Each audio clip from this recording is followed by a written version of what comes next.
Alors, le livre qui m'a marqué dans ma carrière, c'est Arlette Farge, Le goût de l'archive. En fait, c'est un livre très sensible pour une raison très simple, c'est que c'est ma directrice de thèse. Je l'appelle Arlette, même si quand je la vois, je l'appelle toujours Madame Farge. Je pense pas que j'aurais été le même historien si j'avais pas lu Arlette Farge. Pour une raison très simple, c'est que Arlette, contrairement à plusieurs des grands historiens, on l'entend quand on la lit. On entend le grain de sa voix. On entend la manière dont elle raconte la vie. On sent encore plus son implication émotionnelle. Alors que c'est assez paradoxal parce qu'un historien, ça ne doit pas exister face à son sujet. Puis elle faisait exactement l'inverse. Elle dit non. Elle dit c'est moi qui vous le raconte. Suivez mes mots. Vous allez voir, vous allez comprendre de par vos sensibilités l'époque que je vous raconte.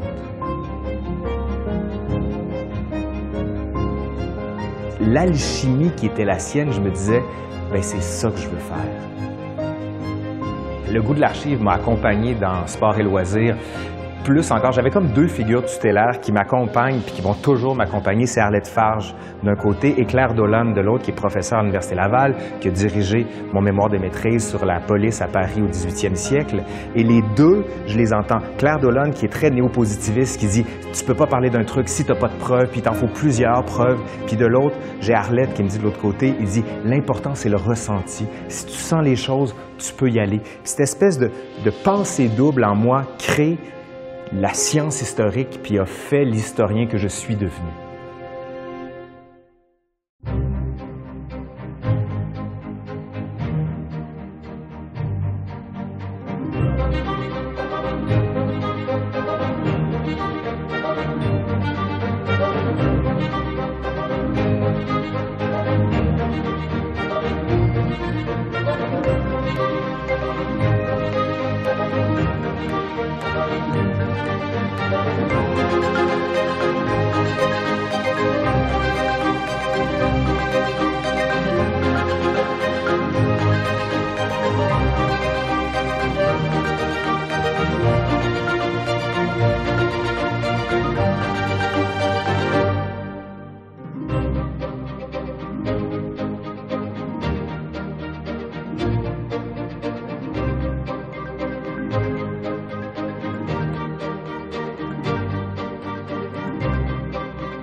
Laurent Turcot, oui. Vous êtes professeur d'histoire au département d'études québécoises de l'Université du Québec à Trois-Rivières. Vous vous intéressez à l'histoire de la vie quotidienne, au sport et aux loisirs. C'est ce qui vous a mené à la publication d'un livre aux éditions Folio, Sport et loisirs, des origines à nos jours. Et laissez-moi vous poser une première question. Vous vous êtes intéressé aux promeneurs à Paris, aux jeux vidéo, et pendant longtemps, ces sujets d'intérêt étaient considérés comme des sous-sujets dans le monde de la recherche. Pourquoi vous intéressez-vous à ces sujets en particulier? Un des trucs qui fait que je m'intéresse à la vie quotidienne par rapport à la grande vie sociale, à la grande vie politique, à la grande vie religieuse, c'était la capacité d'entrer en relation directe avec des gens qui ont vécu il y a 2000, 3000, mais plus près de nous, il y a 200 ou 400 ans, par exemple.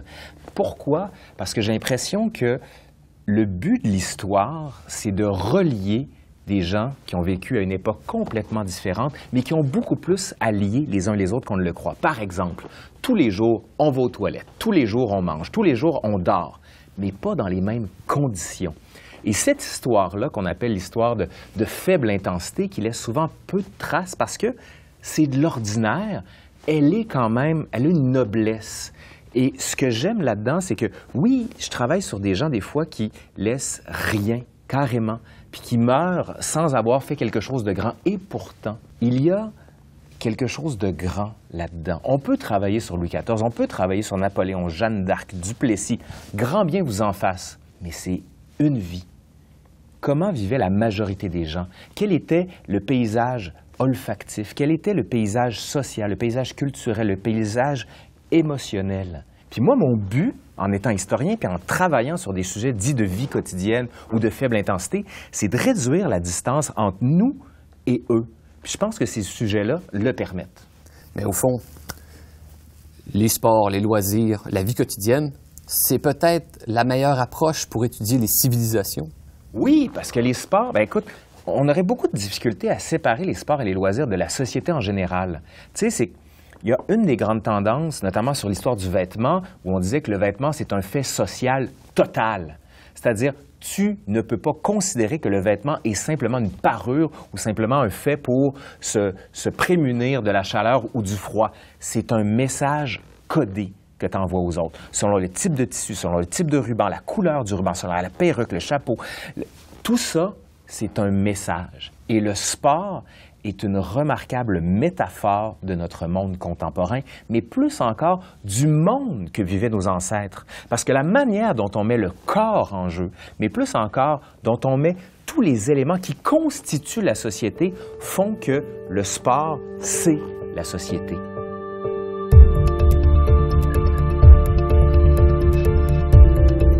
Ici, on allait aux origines du sport. On dirait qu'il y a une constante dans votre livre, surtout dans l'Antiquité, avant Jésus-Christ, la guerre et le sport. Est-ce que le sport a servi d'antichambre à des sociétés qui étaient toujours en guerre et qui devaient former la jeunesse dans une sorte de pédagogie de la violence? Oui et non. Le sport aurait commencé, d'après les anthropologues, d'après les historiens, d'après les archéologues, quand la chasse est devenue un sport. C'est-à-dire quand on a cessé de chasser pour se nourrir et chasser pour le loisir, chasser pour le symbolique. Le meilleur chasseur, c'est celui qui va devenir le chef du village. Celui qui rapporte le plus de têtes d'animal, c'est le plus fort physiquement, donc il s'impose symboliquement. Donc le lien entre la chasse et la guerre est direct, parce que si on fait encore un autre lien, celui qui est un bon chasseur va être un bon guerrier. Fin de la première parenthèse. Maintenant, on arrive en Grèce antique. On se dit, est-ce que ça a été l'antichambre pour former des guerriers? On n'a pas le choix de dire oui, bien sûr. On regarde Sparte, par exemple. Et là, on pense au film 300, par exemple, où on les voit se battre dans le gymnase. Et ça, c'est rapporté par plusieurs textes antiques, où on voit des hommes qui sont nus, en train de se battre. Et on dit, le meilleur de ceux-là va devenir le chef. Ça ressemble à ce qu'on a vu à l'époque de la préhistoire, avec le premier chasseur qui arrive à s'imposer parce que ça devient un loisir. Mais attention, il y a quelque chose d'autre qui se définit au-delà de la guerre. Et c'est là qu'on arrive avec une pédagogie médicale. L'époque de la Grèce antique est cruciale dans la constitution de notre société occidentale. Pourquoi? Les grands maîtres à penser vont sortir des idées magnifiques. Bon, Socrate, Platon, Euripide, Sophocle, on en passe. Mais il y a aussi deux grands médecins. Hippocrate et Galien. Hippocrate, il est très important pour une raison, c'est qu'aujourd'hui encore, un médecin qui gradue doit prêter le serment d'Hippocrate. Et pour Hippocrate, il y a une gymnastique dite médicale. Et cette gymnastique-là, elle ne sert pas à faire des guerriers, elle sert à conserver la santé. Et pour Hippocrate, le meilleur médicament, c'est de prescrire une dose de nature. Et pour ce faire, mettre le corps en mouvement. Donc, votre question va dans les deux sens. Oui, on s'en est servi, mais elle ne servait pas qu'à ça.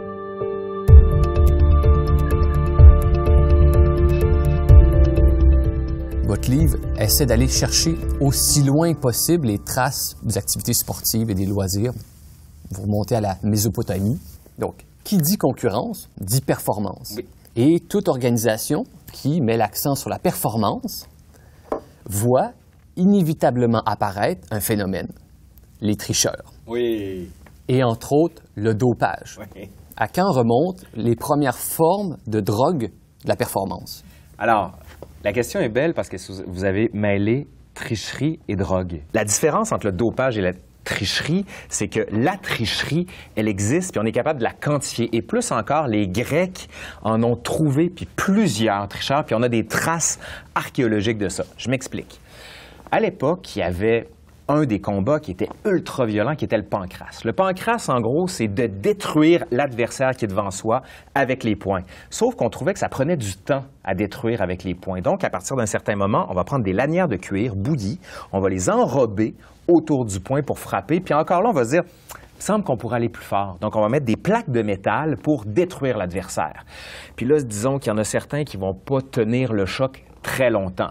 Et il y en a même qui vont aller plus loin, qui vont dire, ben moi, pour être sûr de le détruire, je vais payer mon adversaire. Et donc, tu as des lutteurs et des pancratistes qui vont se faire prendre pour tricherie parce qu'ils ont payé leurs adversaires pour qu'ils se couchent dans le combat. La ruse va souvent être découverte. Et là, quand c'est découvert, bon, ben là, on dit, ben là, maintenant, il faut que tu payes. Et avec cet argent-là, on va faire élever des statues de Zeus à côté desquelles, quand les athlètes entrent dans le stade d'Olympie, ben, ils les voient. Donc, c'est une manière de dire aux athlètes qui rentrent dans le stade, si vous ne respectez pas les règles, voici ce qui vous attend. Vous allez devoir élever des statues de Zeus et plus encore, Zeus vous regarde. Votre livre parle du sport et en conséquence, il parle surtout des hommes. Oui. Le sport a évidemment avant tout mis en valeur le corps des hommes. Oui. Le sport s'est ouvert aux femmes au 20e siècle, encore plus au 21e. A-t-il existé une société ou une époque où on a valorisé le sport des femmes? Oui, ça existait. On l'a oublié simplement parce qu'on a moins travaillé là-dessus. Il y a des traces, par exemple, de femmes qui ont été aux Jeux olympiques. Il y a des traces de femmes qui ont combattu dans le gymnase. Il y a des traces de femmes qui ont fait de la gladiature romaine. Il y a des traces de femmes qui ont fait des joutes bourgeoises à l'époque médiévale.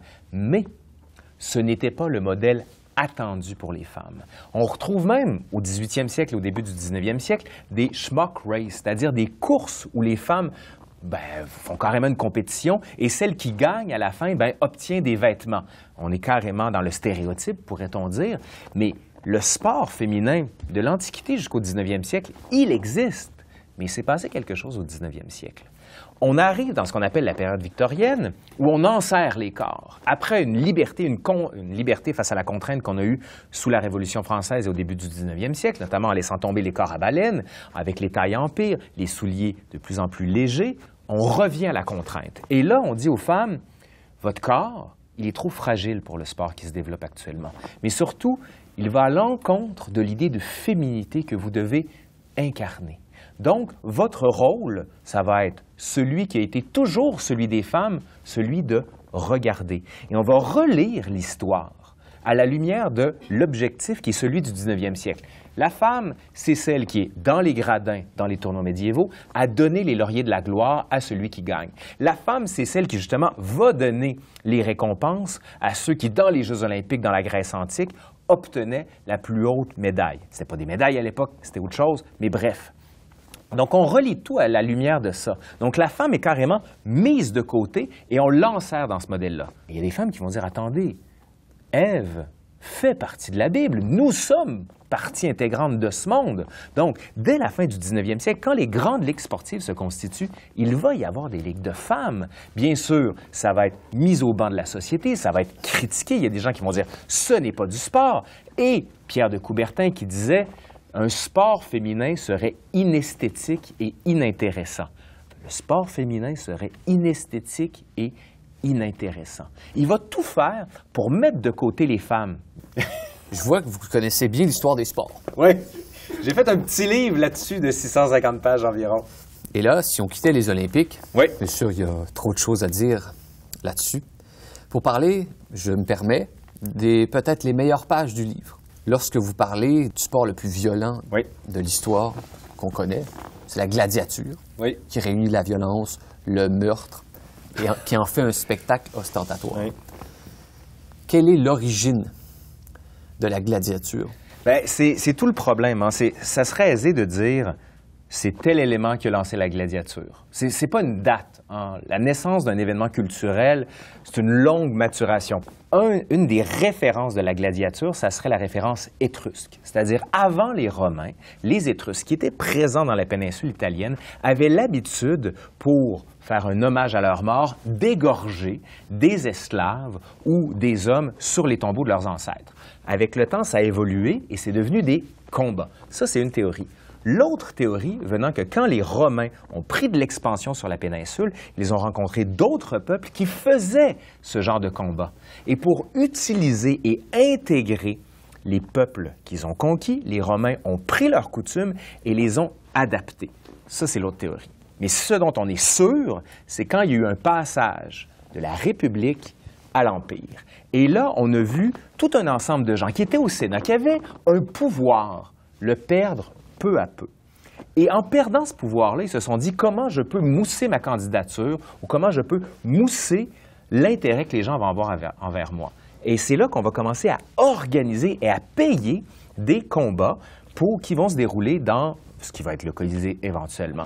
Et donc, ce qu'on va faire, c'est qu'on dit souvent que ce sont les empereurs qui payaient pour ça. Pas du tout, hein. C'est souvent des sénateurs ou des gens très riches qui voulaient se couvrir de gloire indirectement en payant des combats de gladiateurs. Oui, il y a eu les chrétiens qui sont passés au fil de l'épée. Oui, il y a eu aussi ce qu'on appelle les venazione, c'est-à-dire c'est qu'on recrée dans le cirque ou dans le Colisée, un espace qui serait comme de la forêt, et là, on va faire des chasses. C'est-à-dire, vous embarquez des chasseurs, vous embarquez des guépards, des lions, ce que vous voulez, et là, c'est la chasse. Et le public regarde ça. Et parmi ça, il va y avoir des combats de gladiateurs.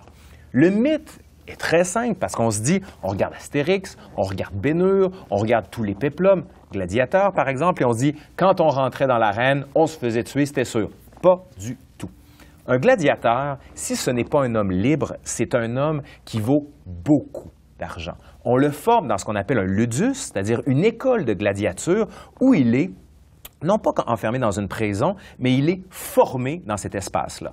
Du ludus, après ça, qui appartient souvent à un personnage de haute stature qui a beaucoup d'argent, il est envoyé au Colisée se battre. Et il se bat environ 2 ou 3 fois par année. C'est pas énorme, parce qu'après ça, il faut récupérer. Et on compte que la chance de survie d'un gladiateur au début de l'Empire, quand il entre dans le Colisée, est de 9 sur 1. Ça, c'est la chance qu'il a de se faire tuer. S'il perd face à la personne qui est devant lui, là, les chances tombent à 1 sur 4. Avec le temps, ça va évoluer. C'est-à-dire, à la fin de l'Empire, c'est 1 chance sur 3 qu'on se fasse tuer quand on rentre dans l'arène, puis quand on perd, c'est une chance sur 2. L'autre grand mythe qui existe, c'est le fameux pouce en l'air ou pouce en bas. Si on le voit même dans Astérix, quand le gladiateur a fini, est-ce qu'on va le faire survivre ou on va le tuer? Là, on dit, bon, ben, il survit le pouce en l'air, il meurt, le pouce en bas. C'est complètement faux. Et tout ça a été basé sur un tableau de Jérôme qui s'appelle Pollice Verso, c'est-à-dire le pouce vers en bas, alors que le signe qui était celui pour déterminer qu'on allait le tuer ou non, c'était plutôt le pouce sur la gorge.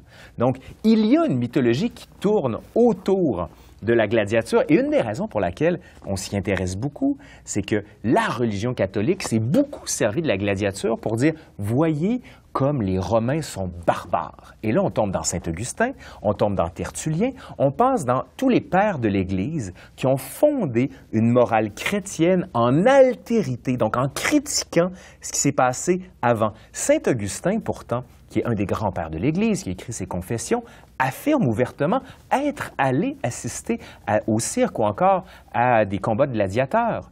Mais bien sûr, pour le critiquer. On le critiquait pour fonder une morale chrétienne. On y assistait quand même. Il y avait un intérêt, malgré tout.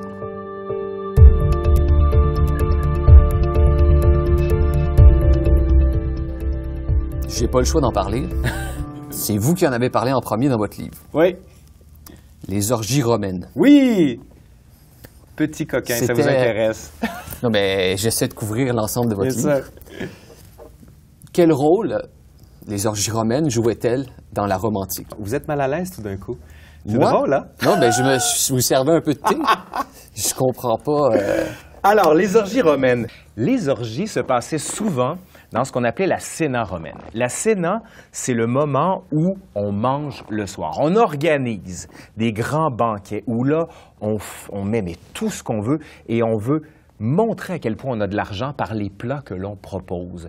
Des poissons qu'on trouve à des kilomètres de distance, des oiseaux mythologiques presque. On invente des choses, du safran qui est lancé à un moment donné quand on ouvre un fruit. Bref, les cuisiniers vont se révéler d'habiles falsificateurs pour détourner ce qu'on est en train de manger. Au-delà de ça, comme on mange beaucoup, à partir d'un certain moment, on finit par plus être capable d'en...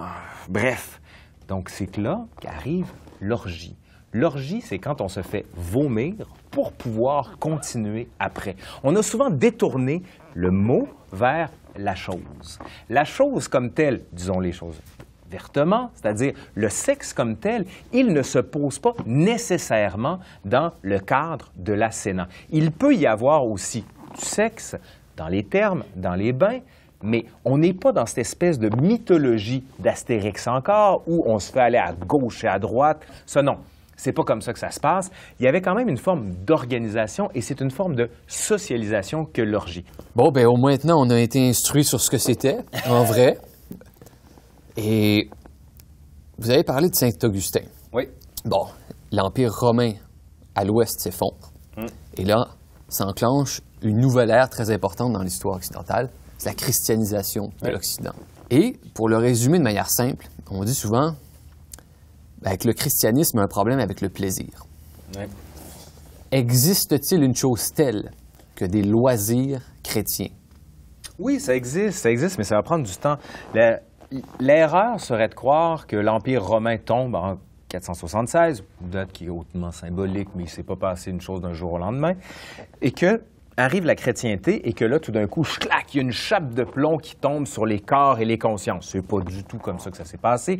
Les cirques qui ont été construits un peu partout, les colisées qui ont été construits un peu partout, du mur d'Adrien jusqu'à Constantinople en passant par l'Espagne, sont restés. On a continué à faire ce genre d'événements et on va faire des chasses, par exemple des vénations, on va faire des combats qui peu à peu vont perdre en intensité. Il y a même des chroniqueurs chrétiens qui relatent qu'au 6e siècle, on continue des combats de gladiateurs encore en Europe, à Soissons par exemple. Donc, de penser que tout d'un coup, clac, il y a une coupure, c'est faux. C'est comme une base continue dont on entend un peu moins le son à chaque année, mais qui est toujours présente. Et quelle est celle, la nouvelle base continue qui de son côté commence à monter? C'est celle du corps chaste, le corps pur, le corps que l'on veut encadrer, le corps qui ne se donne pas au plaisir facile. Vous aviez raison de le dire. Est-ce que ça veut dire pour autant qu'il n'y a pas de plaisir, il n'y a pas de loisir? Absolument pas. Il y en a. On manque beaucoup d'éléments du 5e au 10e siècle. Quand je dis beaucoup d'éléments, c'est que cette période de l'époque médiévale du point de vue des loisirs nous est moins connue. Celle qui l'est beaucoup plus, c'est à partir du 11e siècle. Au début de la soule, au début du jeu de paume, au début aussi des tournois et des joutes. Là, c'est comme si le second Moyen-Âge arrivait et se révélait dans toute sa beauté, dans cette manière de mettre les corps en mouvement. Mais cette longue maturation qui est arrivée au 11e siècle n'a pas été une génération spontanée. Du 5e jusqu'au 10e siècle, on a continué à jouer, on a continué à faire des luttes et même on trouve des manuscrits de moines où on voit les moines qui sont à moitié nus en train de se battre entre hommes. Donc, il y a eu des formes de loisirs romains qui ont perduré, qui ont peu à peu évolué en fonction des nouveaux idéaux de la chevalerie, des idéaux bien sûr du christianisme et des idéaux des bonnes mœurs. Parce que ça va être l'autre grand élément qui s'en vient. On doit encadrer le corps pour le rendre digne face à la figure divine. Se divertir, c'est se divertir pour être conforme à ce qu'attend Dieu de nous. Ça veut dire ne pas jouer d'argent, ne pas être violent. Tout ça doit montrer la figure de Dieu telle qu'on l'incarne dans le corps.